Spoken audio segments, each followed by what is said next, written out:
هختشي ولا هحط برقع الحياه ولا هزوق الكلام عشان ارضي الراي العام. احنا محتاجين ان النقاب يزال تماما من مصر. النقاب مش الحجاب ولا الاحتشام.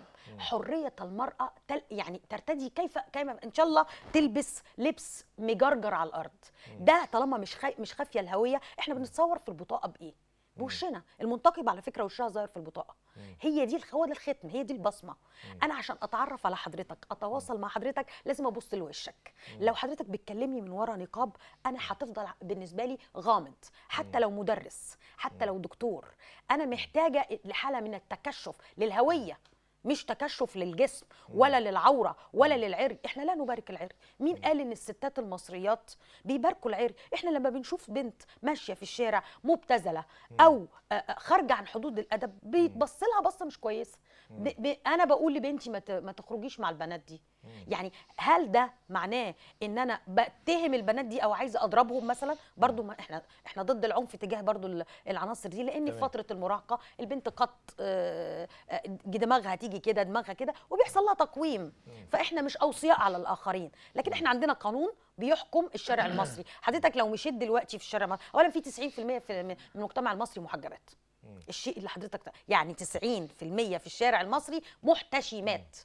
يعني مش ممكن يلبسوا شورت مثلا، مش ممكن بنطلون بقى ضيق مش ضيق، البلوزه مكسمه شويه، ده امر خلافي ونسبي. حضرتك قد تجد المحجبه حتى لو لابسه واسع انها مبتذله.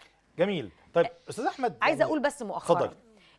ان مش الحاله الاستثنائيه، لن احاجج بالحاله الاستثنائيه والارهاب. الحاله القمعيه والحاله البدويه وحاله الخيم والتخلف هي اللي بتؤدي للارهاب. احنا كل ما حررنا العقول وحررنا النظره المجتمعيه لكل الناس بشكل سواسيه، واحنا اللي ندافع عن المنتقبات. احنا طبعا لاني انا مش ممكن حضرتك لحظه يا فندم، حضرتك لحظه. انت شفت منتقبات قبل كده؟ امي وامك كانوا منتقبات؟ لا. هل هيخشوا النار؟ كانوا بيلبسوا ديكولتيه واسع وقط، هيروحوا النار؟ انا امي ما كانتش انت ما تقدرش تقرر ده، ربنا هو اللي اعلم. العاده وسلوك المجتمع هو اللي بيملك.